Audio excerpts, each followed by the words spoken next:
Jadi itu hadis Rasulullah Sallallahu Alaihi Wasallam. Nah tentu kalau kita lihat fungsi masjid di zaman Rasulullah Sallallahu Alaihi Wasallam, pertama sebagai pusat pendidikan, pengajaran, pengembangan ilmu khususnya al-Islam. Selain itu juga ya teman-teman bisa lihat bagaimana atau membaca sejarah-sejarah terkait Rasulullah SAW ketika menyampaikan hadis atau menyampaikan keislaman itu tentu di masjid. Itu ya. Begitupun dilakukan oleh para sahabat. Nah sampai sekarang kita kan juga seperti itu. Jadi harus bagaimana caranya masjid itu bisa hidup. Jangan sampai di masjid itu hanya sekedar sholat saja begitu. Setelah itu pulang. Nah tentu ada kewajiban. Biasanya kan di kita ada DKM, Dewan Kemakmuran Masjid. Itu punya tugas, yang mana tugasnya itu membuat program-program agar masyarakat bisa senantiasa hadir ke masjid. Bukan hanya untuk sholat berjamaah. Yang kedua sebagai pusat peribadahan tentu itu. Ya, sebagai pusat peribadahan. Terus yang selanjutnya pusat informasi masyarakat. Nah di kita ya, kalau zaman Rasul tentu informasi itu ketika Rasulullah atau sahabat menyampaikan sesuatu pasti di masjid. Dan memang Rasulullah rumahnya itu bahkan kamarnya itu bersampingan dengan masjid sehingga senantiasa begitu Rasulullah menyampaikan segala sesuatu di masjid. Nah, apa namanya? Nah di kita informasi itu lebih kepada biasanya tentang kematian gitu ya. Innalillahi wa inna ilaihi raji'un. Ya, tapi setidaknya itu jadi pusat informasi. Bahkan sekarang suka digunakan untuk informasi tentang posyandu. Ya boleh-boleh saja, sah-sah saja begitu ya. Termasuk tentunya informasi-informasi yang lain juga seperti kalau ada gerhana, jika ada pengumuman begitu ya. Ada aktivitas di masjid, ya harus bisa seperti itu. Terus tempat menerima tamu-tamu negara itu di masa Rasulullah SAW. Nah kalau sekarang masjid-masjid yang besar itu biasanya kan ada ruangan khusus untuk tamu atau misalkan ada ruang khusus untuk kantor yang memang itu bisa difungsikan untuk mengatur administrasi, mengatur berbagai hal begitu. Kalau di zaman Rasulullah tamu pun datang ke masjid, sehingga benar-benar masjid itu menjadi pusat peradaban. Terus selanjutnya ruang tunggu resmi tamu-tamu Rasulullah, begitu pun sama ya. Di next.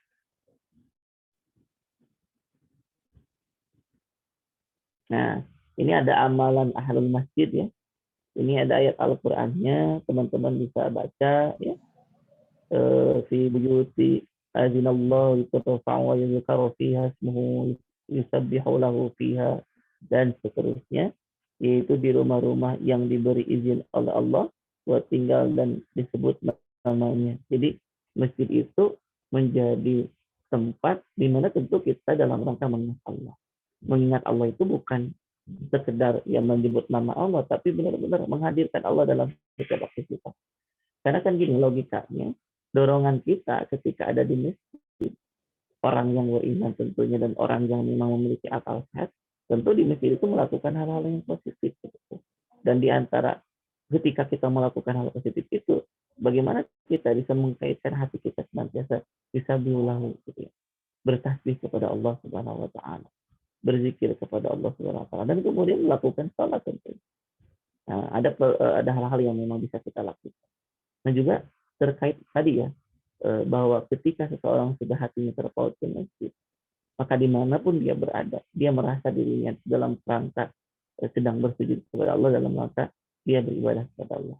Dikuatkan dalam surah Al-A'raf bahwa orang yang ulul albab itu allazina yazkuruna Allah qiyaman wa qu'udan wa 'ala junubihim wa yatafakkaruna fi khalqis samawati wal ardh. Jadi saling berkaitannya ayat Al-Qur'an itu. Tidak bisa kita pahami satu ayat Al-Qur'an tanpa dengan menggunakan ayat yang lain. Artinya, ketika kita sudah terpaut hatinya ke masjid, menjadikan masjid itu sebagai pusatnya, ya tentu kita meramaikan secara langsung di masjid itu. Dan ketika kita keluar, kita akan rindu dalam melakukan aktivitas-aktivitas sama seperti di masjid. Di mana pun kita berada, dalam kondisi apapun, kita akan senantiasa melakukan ibadah kepada Allah. Ya bertasbih dan sebagainya. Nah kalau di masjid tentu di sini rijalun la tulhihim tijarah. Nah, di sini ada penjelasan, yaitu orang-orang laki-laki yang tidak dapat dilalaikan oleh perdagangan.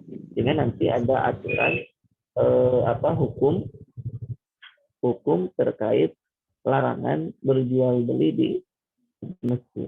Nah, nanti kita akan banyak bahas. Next di pertanyaan jawab ya. Silakan di next Kang Denny. Nah, ini lebih rincinya ya. Amalan yang bernilai ibadah di masjid itu ketika datang ke masjid itu kelewat satu. Ke atas lagi. Dan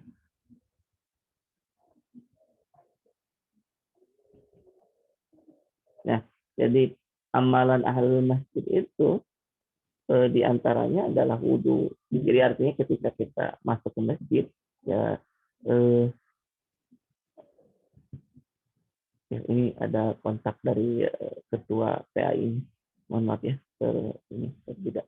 Nah, diantaranya adalah wudhu, suci ketika masuk masjid. Ingat ya, masjid itu adalah tempat suci. Bagaimana caranya kita harus suci masuk ke masjid.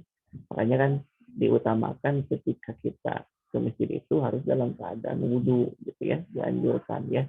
Dan ketika sudah wudhu kan kita bisa melakukan aktivitas yang lain, yaitu sholat tahiyatul masjid dan sebagainya. Terus di sini juga salat fardu berjamaah di masjid, tentu ini menjadi hal yang fardu gitu. Bukan fardu, maksudnya apa? Sunnah muakkadah, mendekati fardu gitu ya, fardu ain. Nah, artinya apa? Ya seorang laki-laki kita nih, yang laki-laki khususnya harus terus berupaya maksimal, bahkan harus bisa istiqomah senantiasa salat fardu di masjid. Kalau teman-teman pernah mendengar kisah ada Ummu Maktum yang seorang buta itu, dengan melalui perjalanan jauh, dia senantiasa pergi ke masjid. Belum lagi ada kisah sahabat Nabi yang ketika meninggal itu, kenapa tidak lebih jauh? Kenapa tidak lebih jauh? Karena memang ketika sakaratul maut dia diperlihatkan bahwa saking dia berjuang menuju masjidnya Allah, oleh Allah diberikan pahala yang luar biasa. Ya, oleh Allah berikan pahala yang luar biasa. Gambarannya, ganjarannya itu luar biasa. Sehingga dia berpikir, kenapa tidak lebih jauh? Padahal itu dalam keterangan untuk perjalanan dari rumah ke masjid itu sampai 3 jam lebih. Ya, 3 jam lebih. Tapi dia belum pernah datang telat, artinya selalu datang sebelum azan. Nah, ini mungkin menjadi teguran bagi kita, apalagi yang dekat dengan masjid. Kita mah tahu deket tuh, suaranya jelas, kadang suka berat gitu untuk melangkahkan kaki. Yang selanjutnya adalah salat isra. Amalan diawali dengan salat subuh berjamaah. Nah, tolong di mute ya yang lainnya. Amalan diawali dengan salat subuh berjamaah di masjid. Setelah itu dianjurkan untuk berzikir sampai waktu salat duha tiba, dan nanti ada namanya ya diantaranya itu adalah salat isra. Nah, namun tentu kalau bagi teman-teman misalkan yang sudah terbiasa salat berjamaah masjid di subuh di masjid, bisa gitu ya nunggu, tapi tentu ketika punya aktivitas jam 7 sebelum ke masjid ya mandi dulu ya, harus mandi dulu dan sebagainya sehingga bisa melakukan salat isra. Setelah salat isra pulang langsung bisa melakukan aktivitas kuliah. Di jeda itu kalau misalkan mau salat dua, kita salat dua di masjid gitu ya. Makanya kan kalau di kampus-kampus begitu di sekolah ada masjid gitu ya, atau minimal musola. Terus menuntut ilmu tadi sudah dijelaskan bagaimana caranya masjid jadi pusat ilmu juga. Salat sunnah di masjid tadi sudah dijelaskan. Next.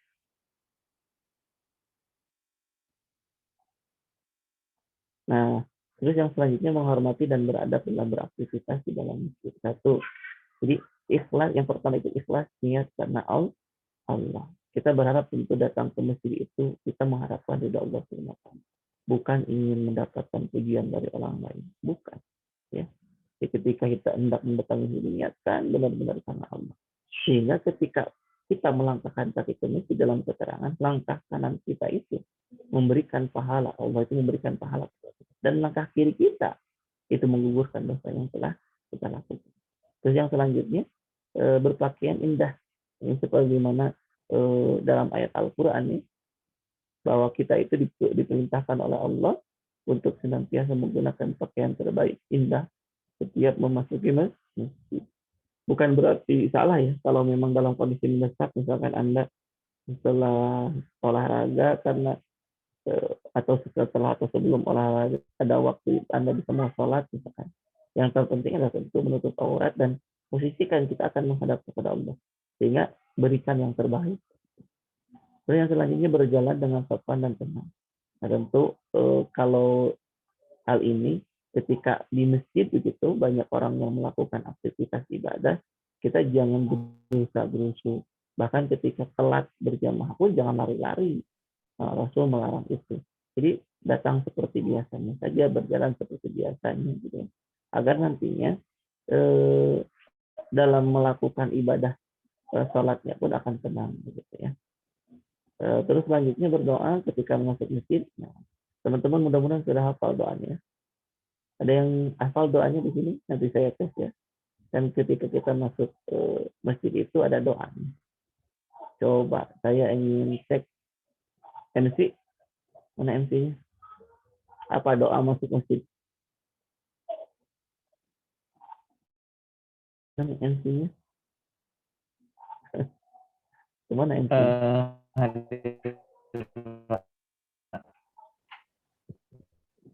Apa? Suaranya bagus-bagus. Hadir Pak. Doanya Allahumma fili lubi waftahli abwaba rahmatik. Rahmatika. Allahumma fili dzunubi waftahli abwaba rahmatika. Kalau keluarnya Allahumma fili dzunubi waftahli abwaba min fadlika. Nah, itu tentu teman-teman harus terbiasa melakukan itu dan tentu jangan terlebih dahulu. Masih ada nggak selain sudah mungkin ya? Halo Den.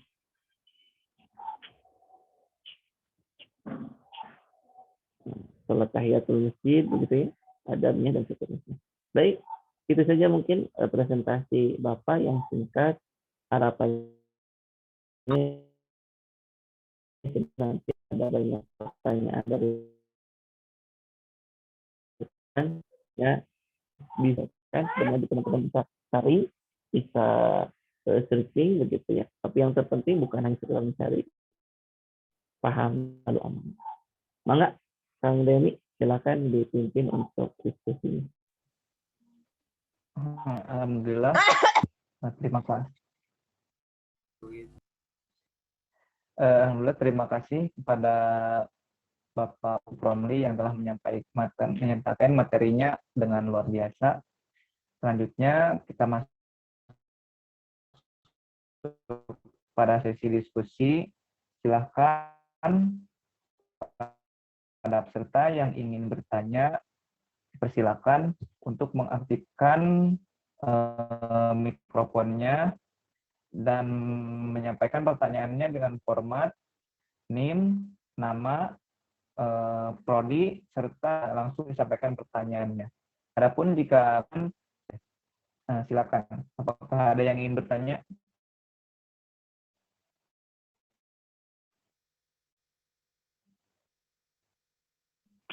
Silakan untuk bertanya.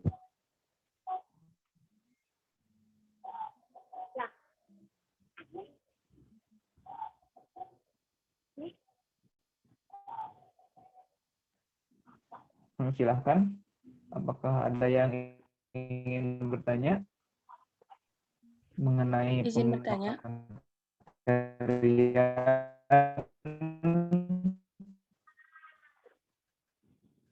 Mas? Ya, silakan. Oh, iya, Mangga. Baik, perkenalkan nama saya Emilia Halifina dari dengan NIM. Kedengaran nggak suara saya? Mohon maaf. Terdengar. Perkenalkan nama saya Emilia Halifina dengan NIM 2005235 dari Program Studi Pendidikan Kewarganegaraan. Sebelumnya mohon maaf izin mematikan kamera. Izin bertanya, kalau yang bukan muslim itu boleh ke masjid nggak gitu kalau misalnya ada rasa penasaran atau gimana? Terima kasih. Baik, terima kasih. Langsung dijawab atau ditampung dulu?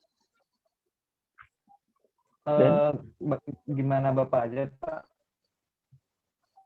Mau ditampung dulu atau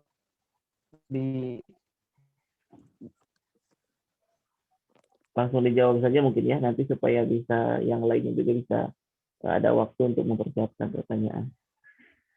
Baik, terima kasih Emily Halifina. Dan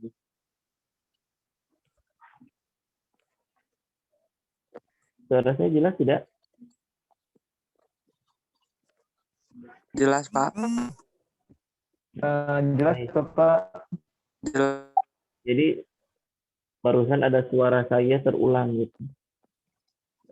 Jadi gini, kan tadi sudah dijelaskan bahwa itu sebagai tempat yang fungsinya itu untuk dalam artian untuk melakukan aktivitas seperti kenapa ya jadi seperti ada suara dan bisa di mute dulu yang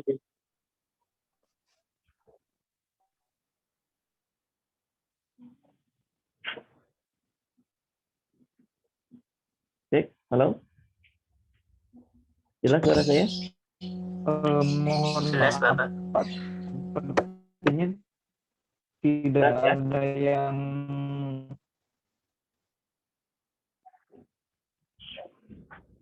Yang Denny-nya bisa di mute dulu nggak?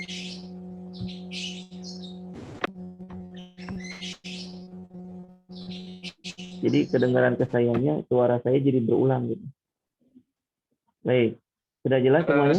Yang lain suara saya jelas?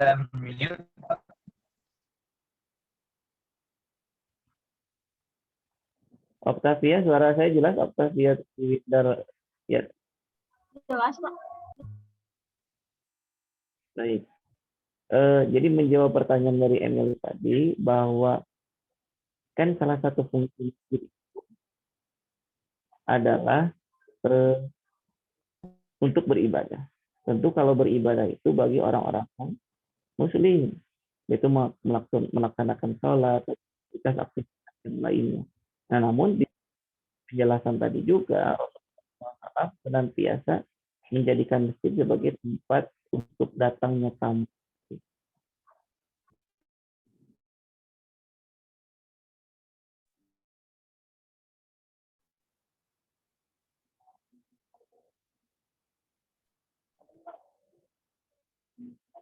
Suara saya masih jelas tidak? Jelas, Pak. Cek. Baik. Barusan apa di yang lain sama ada suara-suara yang terulang? Enggak, Pak. Enggak ada. Normal suara Bapak. Jelas Oh, enggak. kedengarannya. Saya saja berarti. Baik. Kalau di saya suaranya terus bising seperti ada echo gitu ya. Kembali lagi mantul suaranya. Jadi salah satu fungsinya adalah ketika itu Rasulullah menjadikan masjid tempat menerima tamu. Dan tentu ketika ada tamu itu bukan hanya dari orang Islam tapi non Muslim. Begitupun ketika Umar dalam kisahnya didatangi oleh orang Romawi ya yang tentunya orang Romawi itu bukan Islam ya menerima. Nah begitupun di kita selama memang mereka niatnya baik, tidak ada hal-hal yang negatif gitu yang mereka lakukan ya tidak jadi masalah, welcome saja begitu. Apalagi kalau di Eropa begitu ya, ketika ingat peristiwa di yang pembantaian itu kan orang-orang non muslim itu menjaga orang-orang Islam yang sholat berjamaah begitu. Nah itu tidak jadi masalah ya Emil ya. Jadi tidak ada larangan untuk mereka masuk ke masjid. Ya. Tapi bagi kita masuk ke atau tempat ibadah yang lain kalau tanpa ada urusan yang dibenarkan oleh syariat itu dilarang. Nah itu bedanya gitu. Kalau mereka masuk ke masjid ya biarkan saja selama memang tidak melakukan aktivitas yang negatif. Begitu mungkin Emil ya. Jelas ya? Iya, Pak, jelas. Terima kasih Bapak atas jawabannya.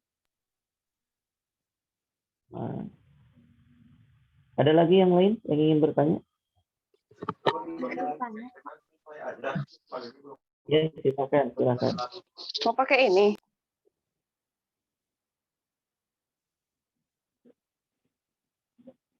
Silakan.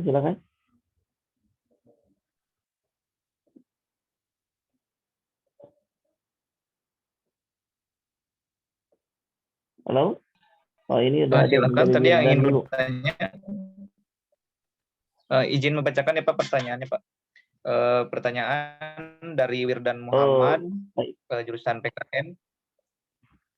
Assalamualaikum, Bapak izin bertanya, bagaimana tanggapan Bapak terkait ada beberapa masjid di saat situasi pandemi sekarang, saat menjalankan sholat, jamaah menjaga jarak atau tidak merapatkan shaf, dengan alasan meminimalisir penyebaran COVID.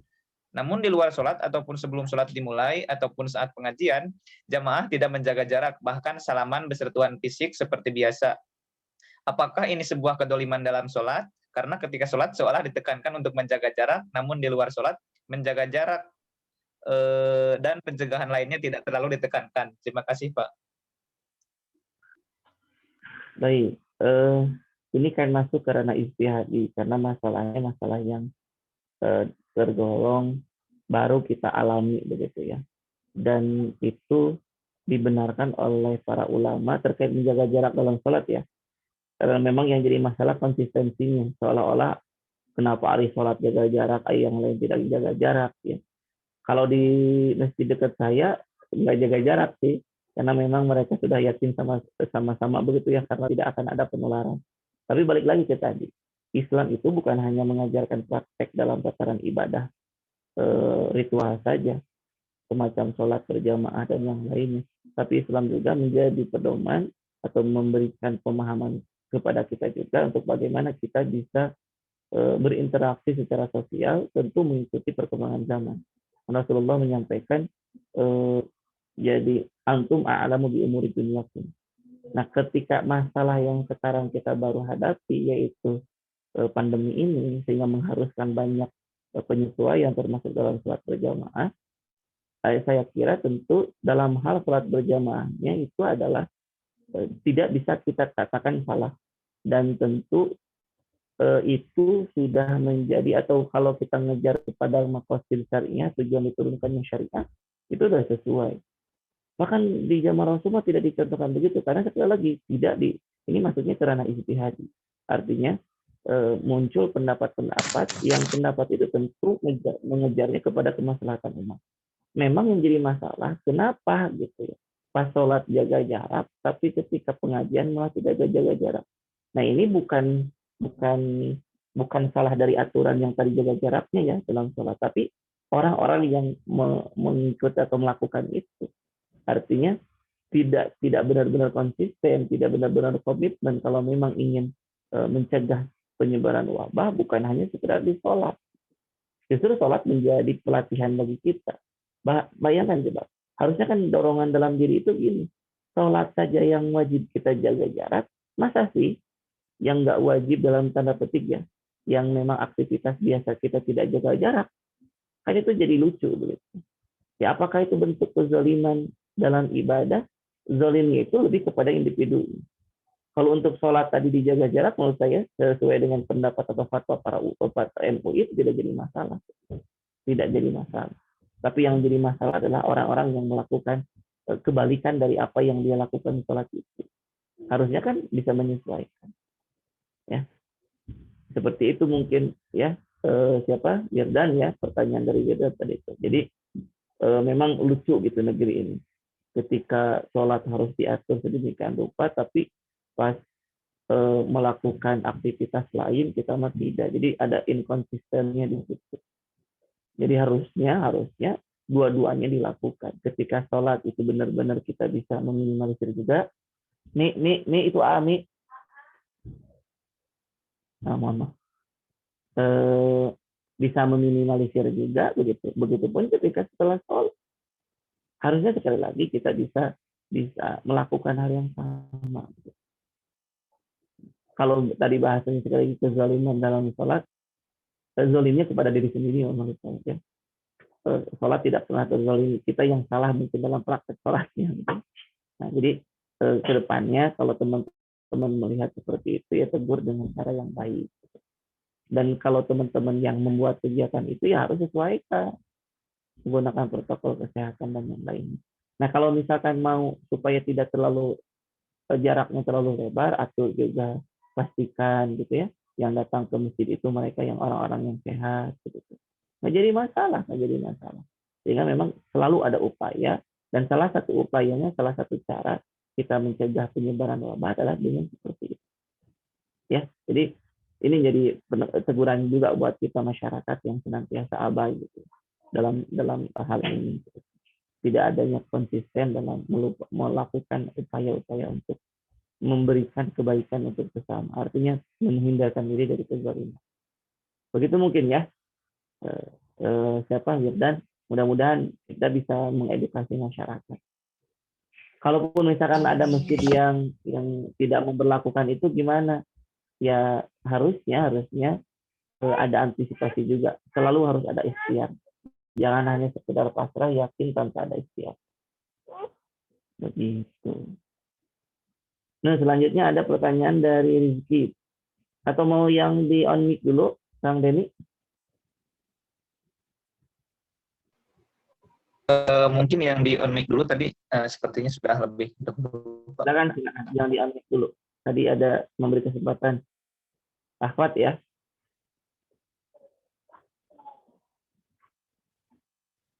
Silakan. Silakan. Yang mau bertanya tadi.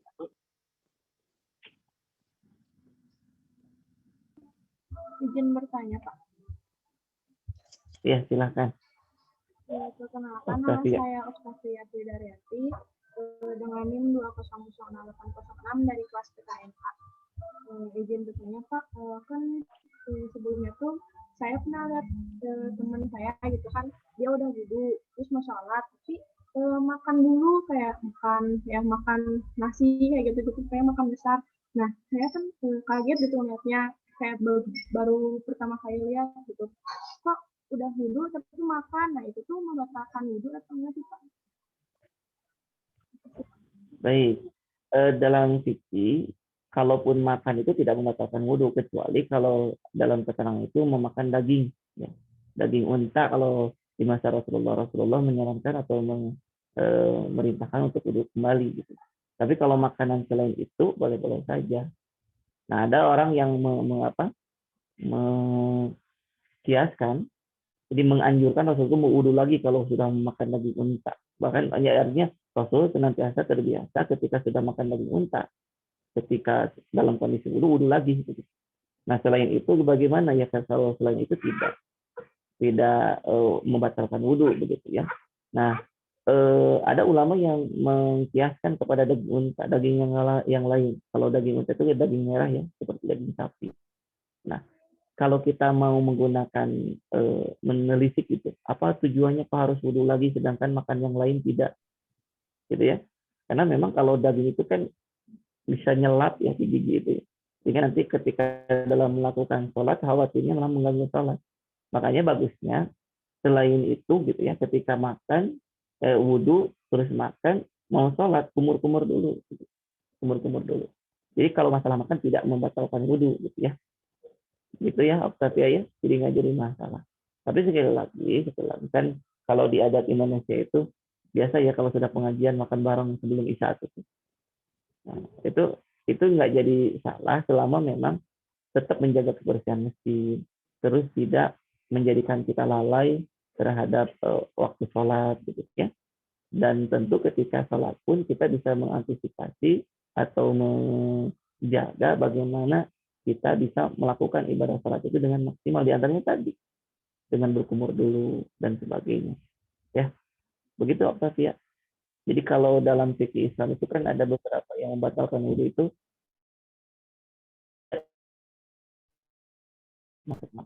tapi kalau makan itu membatalkan sholat ya. Kalau sholat nih ada makanan di sini daging itu Octavia gini punya gitu ya, terus ditelan. Nah, menurut pendapat para ulama adalah batal sholatnya karena melakukan aktivitas selain pada aktivitas yang dibenarkan dalam sholat. Jelas ya? Terima kasih. Baik. Saya beralih lagi ke chat saja ya, Kang. Ini dari Rizky, ini PKN juga yang bertanya. Langsung saja lah sama saya aja ya. Ini terkait cara menghormati masjid di dalam ajaran Islam, terdapat sholat tahiyatul masjid. Jika keadaan tidak memungkinkan untuk sholat tersebut, apakah ada amalan lain untuk menggantikan amalan tersebut? Sholat tahiyatul masjid itu kan hukumnya sunnah ya. Sunnah yang sangat dianjurkan, artinya kita ketika ya artinya gini, kita itu harus kalau memang ingin salat tahiyatul masjid supaya mendapat keutamaan, ya kita harus datang sebelum waktu salat, ya sebelum azan lebih baik gitu, sehingga kita bisa melakukan salat tahiyatul masjid. Gitu. Kalau misalkan kita datangnya pas sholat berjamaah, tidak ada yang lebih utama kecuali sholat berjamaah. Jadi langsung ikuti sholat berjamaah. Ya. Karena cara yang bisa kita lakukan untuk melakukan sholat tahiyatul masjid adalah sebelum sholat wajib. Ya, dan lebih baiknya sebelum azan berkumandang. Jadi kalau ada nggak amalan yang lain? Kalau amalan yang lain kan banyak ya, sholat sunnah qobliyah begitu ya. Tapi kita tidak mendapatkan keutamaan yang tadi dalam upaya menghormati masjid. Makanya kata para ulama kalau mau sholat tahiyatul masjid jangan melakukan aktivitas apapun dulu di masjid itu, pas datang langsung sholat.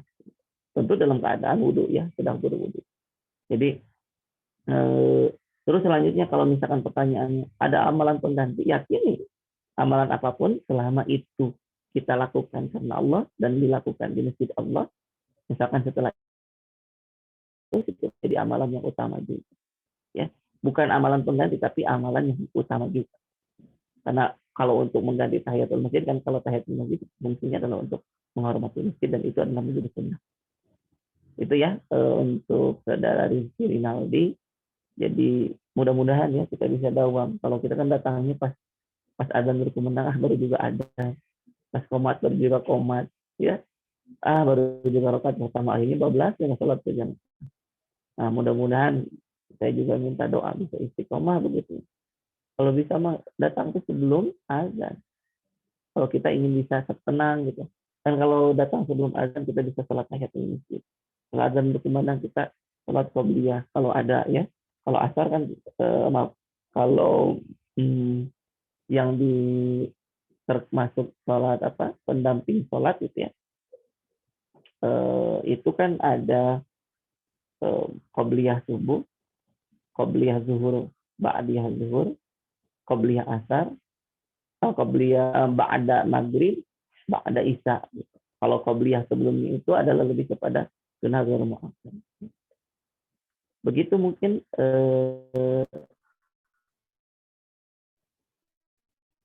Rizky Rinaldi ya. Mudah-mudahan selanjutnya dari Agassi dulu ya, Kang Denny. Kita sampai jam berapa, Kang Denny? Kalau sesuai jadwal sampai jam 10 lebih 10 menit, Pak. Berarti masih ada waktu ya? Ya, Pak. Ya. Baik, saya lanjut ke pertanyaan dari Agassi saja. Dari PIPS, Agassi. Izin bertanya, tadi di awal Bapak menyinggung tentang berjualan di masjid. Saya sering melihat beberapa masjid banyak orang berjualan di dalam. Nah, sekali lagi itu sudah jadi adab di masjid itu tidak boleh berjualan. Jangan melakukan transaksi di dalam masjid. Makanya kan orang-orang selalu mensiasatinya itu di masjid itu ada teras ya, atau ada halaman yang memang bisa diperuntukkan untuk berjualan. Nah, kalau misalkan ada yang seperti itu ya diingatkan saja, jangan sampai bertransaksi di dalam masjid. Ya, coba teman-teman lihat saja orang-orang yang atau di masjid-masjid yang di dalamnya itu sudah ada DKM yang memang mereka sudah profesional gitu. Jadi ada khusus corner khusus untuk jual beli kantin misalkan. Tapi itu tidak di dalam masjid gitu. Jadi tidak dibenarkan. Kan tadi dalam ayat Al-Qur'annya dijelaskan mereka itu orang-orang yang tidak dipalingkan gara-gara perjualbelian. Gitu. Sehingga karena ayat itulah pendapat para ulama itu melarang kita melakukan aktivitas jual beli di dalam masjid. Kenapa? Karena jual beli itu kan lebih besarnya itu kepada urusan dunia, meskipun itu pun bisa dijadikan jalan ibadah kita tentunya ya ketika memang cara niatnya karena Allah. Tapi sekali lagi karena ada konteks ayat yang tadi sebagai upaya dan cara kita beradab ke masjid itu, ya tentu sekali lagi kita tidak boleh melakukan aktivitas jualan di dalam masjid. Bagaimana kalau masjid itu ada aula khusus di bawahnya itu bukan untuk sholat?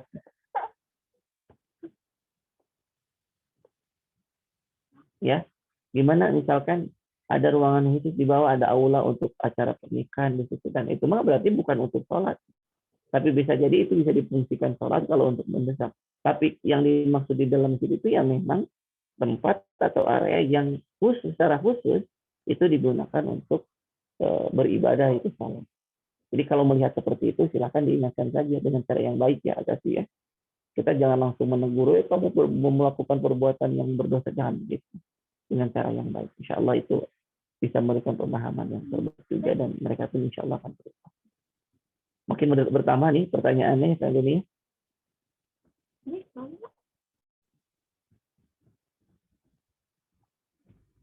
Selanjutnya nih pertanyaan dari Reksa. Rai gimana bacanya? Reksa ya, Reksa.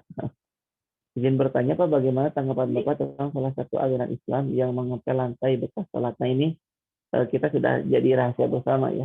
Ada aliran yang memang mereka berpikiran bahwa orang di luar mereka itu adalah di luar dari agama, artinya orang kafir, dan mereka meyakini bahwa orang kafir itu apapun yang menempel pada dirinya najis, gitu. Sehingga mereka ketika ada orang di luar golongan mereka itu dan ketika sholat di masjid mereka lalu dibasuh, ya sebenarnya kita akan sulit kalau melakukan perdebatan dengan mereka ya, karena mereka punya alasan tersendiri. Ya caranya adalah kita jangan datang lagi ke masjid itu. Kalau pernah ke masjid itu ya jangan sekali-kali lagi datang. Cukupin saja. Jangan sampai kita marah dan menebarkan kebencian, karena memang itu sudah seperti itu adanya mereka. Kita sebut mereka sesat ya, karena mereka menjadikan orang lain najis gitu ya. Tapi di satu sisi pemerintah atau negara melindungi mereka. Sehingga sekali lagi cara yang paling bijak adalah jangan datang lagi ke sana. Ya. Nah ini kan Anda pernah bertanya kepada setempat, mereka bertempat bahwa bekas sholat orang luar itu adalah najis. Ya begitu. Jadi caranya adalah jangan datang lagi ke situ. Bahkan kita nggak tahu ya, kalau dalam keadaan nggak tahu, Anda sholat di situ lalu melihat ada orang yang mengkar itu, ya fine-fine saja gitu ya, dan nggak ada masalah selama itu tidak merusak kualitas sholat Anda, dan yakin Allah tetap menerima sholat Anda. Jadi sholat itu kan bukan untuk mereka ya, untuk Allah Subhanahu Wa Taala. Insya Allah begitu ya. Jadi jangan diambil pusing, gitu. Jangan diambil pusing, jangan diambil ruwet gitu ya. Kita harus bisa bersikap lebih bijak. Terus selanjutnya dari Mutia, mudah-mudahan bisa menjawab ya, Reksa ya, dan bisa mencari referensi yang lain. Terus selanjutnya, kenapa ya Pak, tiap ada bencana, ada beberapa masjid yang masjid itu selalu tidak terdampak bencana tersebut, dan apakah diperbolehkan kita mengungsi di masjid? Sedangkan para pengungsi itu berbagai macam keadaannya, ada yang membawa hadas dan yang lainnya sebagainya. Baik, ketika dalam kondisi darurat, dan sebelumnya ya, memang menjadi satu hal yang bukti bahwa kemahabesaran Allah, bukan kehebatan masjid, bukan. Yang maha dan hebat itu adalah Allah. Ya, jangan kita mengagung-agungkan masjid. Yang itu jadi masjid jadi tempat atau media syirik kalau begitu. Ya, tidak boleh. Jadi bisa seperti itu, yaitu kehendak Allah. Ingin memberikan pemahaman, pembelajaran kepada kita bahwa begitu luar biasanya masjid itu. Dan tentunya harus bisa jadi dorongan bagi kita untuk senantiasa datang memakmurkan. Meskipun tidak dipungkiri ada juga yang ya masjid yang ambruk ada. Tapi memang kalau kita lihat dari berita dan sebagainya, jadi hal yang istimewa begitu. Sebentar kawan-kawan.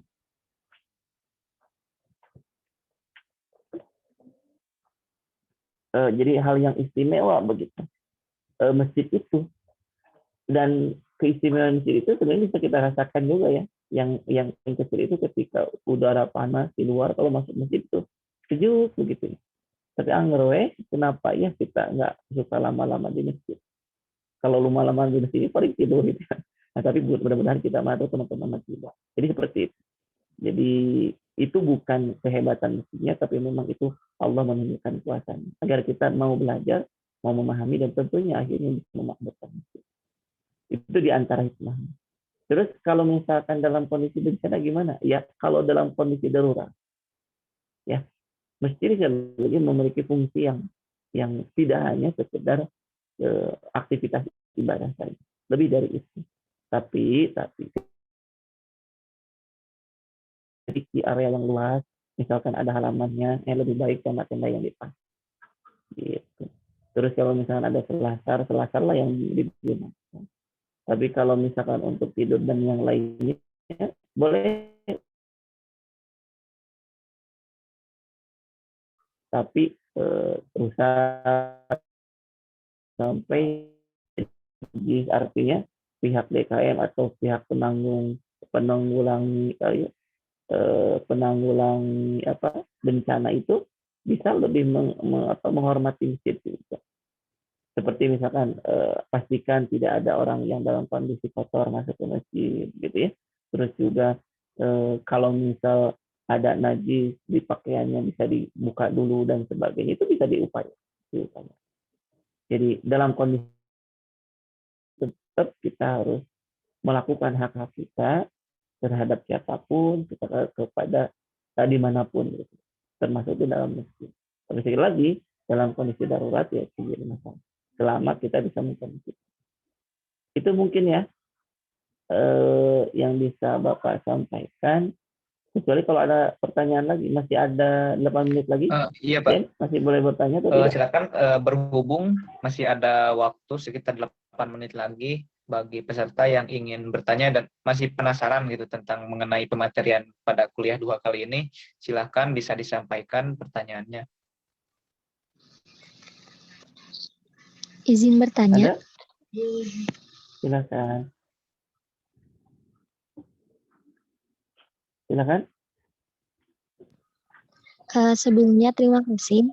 Perkenalkan, nama saya Tiffany Pak dari kelas PKN 2020A. Terkait sholat berjamaah Pak, saya izin bertanya. Misalkan ketika kita mengikuti sholat berjamaah subuh di masjid dan notabene di situ selalu menggunakan kunut, tetapi ketika sholat berjamaah imam itu lupa membacakan doa kunut, otomatis kan semua tidak membaca kunut. Nah, ketika tidak membaca kunut, apakah sholat itu tergolong sebagai sholat yang cacat atau kurang atau tidak apa-apa Pak? Karena ada sebagian ulama yang menyatakan bahwasanya sholat doa kunut itu merupakan bagian penting di sholat subuh seperti itu Pak. Baik. Terima kasih. Siapa barusan yang bertanya? Tiffany ya. Terkait masalah itu, balik lagi ke kita menggunakan pendapat yang mana. Kalau memang madhab Syafi'i, ya seperti itu adanya. Jadi kalau lupa ya diingatkan dengan mengucapkan subhanallah. Jadi menjadi rukun begitu ya ketika kunut itu. Tapi ada juga yang menyebutkan masih di mazhab yang sama, ketika memang atau memposisikan gitu ya kunut itu sebagai sunnah dalam sholat, sehingga tidak perlu kita melakukan sujud sahwi begitu. Jadi ada berbagai pendapat terkait itu ya. Nah, Tiffany mau ngambil yang mana dan kelompok di situ mau mengambil yang mana. Yang pasti pilihan apapun ya kita harus hormati gitu. Nah, kalau misalnya tadi ini semuanya yang lupa. Nah, kalau misalkan tadi posisinya itu beda, bukan wajib rukun sholat, itu mah sunnah sholat. Tapi kalau bagi yang misalkan dan semuanya itu meyakini itu sebagai bagian dari rukun sholat, ya tentu ada cara untuk bagaimana kita mengingatkan imam. Tapi kalau sampai akhir tidak dibaca dan semuanya tidak paham tentang itu, ya tidak jadi masalah. Tidak jadi masalah karena ketidaktahuan. Dan dalam hal karena tidak baca sholat. Jadi gitu ya. Termasuk ini Tiffany ya. Ketika Tiffany misalkan tidak kunut, imam kunut, jamaah yang lain kunut. Ya, Tiffany jangan mengangkat tangan saja, berdiam diri saja. Itu pun ada salah satu bentuk cara menghormati dan itu tidak jadi masalah. Atau sebaliknya, imam nggak kunut, kita kunut. Tapi ketika sholat kita nggak kunut, nggak jadi masalah juga. Ketika memang kita paham bahwa kunut itu menurut pandangan kita itu seperti apa begitu ya. Apakah rukun ataupun sunat ataupun bukan bagian rukun dan bukan bagian sunat bagi orang-orang yang tidak berkunut. Itu nggak jadi masalah bagi pemahaman saya ya, yang saya pelajari selama ini. Bahkan kalau saya pribadi gitu ketika mengimami sholat, saya tahu di belakang saya jamaah itu ada yang kunut, ada yang tidak kunut. Saya mengambil salah satu pendapat bahwa kunut itu adalah tulul qiyam, lama berdiri. Jadi saya memberikan waktu bagi orang-orang yang membaca kunut untuk baca kunut. Jadi setelah i'tidal itu ada jarak waktu selama kunut begitu yang saya tidak baca apa, bukan saya tidak baca apapun ya, kalau saya kunut juga. Saya kunut tapi tidak dizahirkan. Saya menghormati orang yang tidak kunut dan saya juga menghormati yang kunut. Jadi ada pendapat seperti itu. Boleh-boleh saja. Jadi kalau balik lagi ke masalah fikih itu bagaimana kita mengambil pendapat para ulama yang menurut kita itu adalah paling kita yakini kebenarannya. Tapi jangan jadikan apa yang kita yakini itu menjadi alat untuk menghakimi keyakinan orang lain dalam melakukan fikih. Begitu ya Tiffany ya. Baik Pak, terima kasih banyak. Ya, sama-sama. Mudah-mudahan nanti bisa cari lagi di buku-buku fikih mungkin perbandingan mazhab ada. Kalau ingin fokus di mazhab Imam Syafi'i sendiri boleh, banyak referensi. Yang pasti jangan menyebutkan orang yang kunut itu keluar dari agama atau orang yang tidak kunut itu bukan keluar dari agama, menentang agama atau dikategorikan bid'ah. Jangan sampai seperti itu. Ya, kita hormati. Insya Allah itu pun ada kebaikan juga.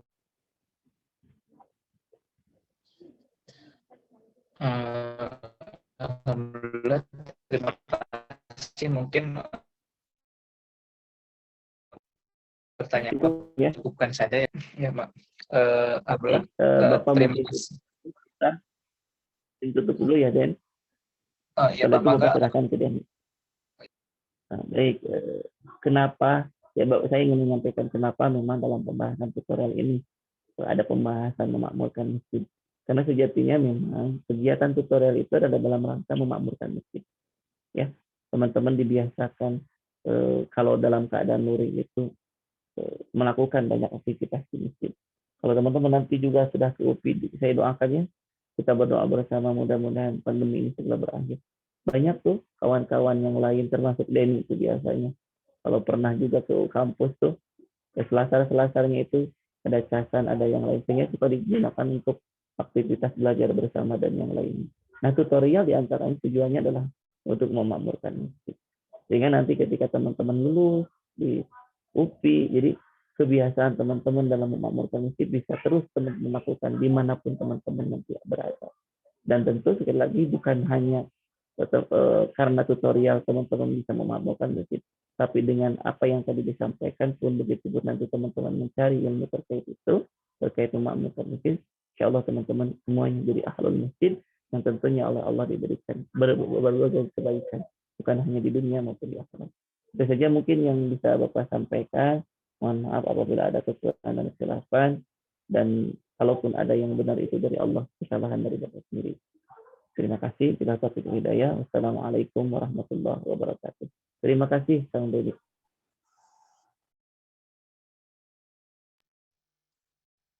Waalaikumsalam warahmatullahi wabarakatuh. Terima kasih kepada Bapak Usuf Romli yang telah menyampaikan pengumuman peserta dan telah menyampaikan closing statement-nya. Terima kasih atas ilmu dan waktunya pada kuliah duha kali ini. Semoga kita semua dapat melaksanakan apa yang telah disampaikan oleh Bapak Usuf, dan semoga kegiatan ini menjadi amal ibadah bagi kita semua. Amin ya Allah ya Rabbal Alamin. Terakhir saya akan membacakan sedikit kesimpulan yang saya ambil dari pematerian kali ini. Masjid adalah fondasi awal dalam proses perkembangan umat. Fungsi di zaman Rasul masjid itu sendiri, yang pertama pusat pendidikan, pusat peribadatan, pusat informasi masyarakat, tempat penerima tamu negara, ruang tunggu tamu resmi Rasulullah SAW. Adapun adab di dalam masjid, yang pertama ikhlas niat karena Allah, yang kedua berpakaian indah, yang ketiga berjalan dengan sopan dan tenang, yang keempat berdoa, dan yang kelima sholat tahiyatul masjid. Adapun salah satu dari tujuh golongan yang dinaungi oleh Allah, manakala tidak ada naungan selain naungannya semata, yaitu seseorang yang hatinya senantiasa terpaut kepada masjid. Alhamdulillah, kanan kuliah dua kali ini telah berada di penghujung acara, yaitu penutupan. Demikian rangkaian acara pekanan kuliah duha tetap muka daring tutorial PAI DPU Universitas Pendidikan Indonesia tahun 2021. Marilah kita tutup acara ini dengan bacaan hamdalah bersama-sama. Alhamdulillahirabbil alamin. Saya Denis Saputra mohon undur diri. Sekian dari saya. Wassalamualaikum warahmatullahi wabarakatuh. Sebelumnya Waalaikumsalam. ada